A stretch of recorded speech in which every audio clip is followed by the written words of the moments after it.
Totoy na huling nagbubulsa ng mga karne sa 199 na samgyupsalan. Binabalot nila. Overcharge nila, wag mo na i-charge. Pero mangako ka sa akin na hindi mo ito gagawin. Opo, yung mga binalot nila sa bag, wag mo na i-charge ko. Okay lang po tayo. Hindi na. Kaya nyo nga ginagawa yan kasi kapos kayo eh, di ba?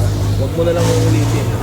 Grabe yung pag-handle ng management, ha? It's correct in all levels. From his demeanor, from managing his emotions, from the way he responded, from the way he empathized, and in the end, how he taught them a lesson. Sinabi niya na, kaya nyo nga ginawa yan dahil kapos kayo, di ba? Sige na, kunin nyo na yung pangalan nila, band na kayo dito, pangako mo sa akin, wag mo uulitin to. He knows exactly what he's doing. He's pissed, he's stressed. Stricto siya sa rules nung restaurant niya. But at the same time, nalagyan niya ng action yung empathy niya. Saludo ako sa management dito. I think it teaches them, hopefully, far greater lesson kaysa sa kung nag-retaliate yung management. And this is where it's gonna get a little tricky because other people might actually prefer na dapat maging mas aggressive yung management. Dapat nagalit, pinahiya. Others might prefer it that way kasi kung masyadong mabait, gagawin lang daw nila uli yun. I don't know where you might stand here, chat, so let me know in the comments. Tingin nyo ba tama yung ginawa ng management? Sakto lang yung pagka-lenient yet stern nila? Or kailangan mas aggressive, tinuruan talaga ng leksyon para matuto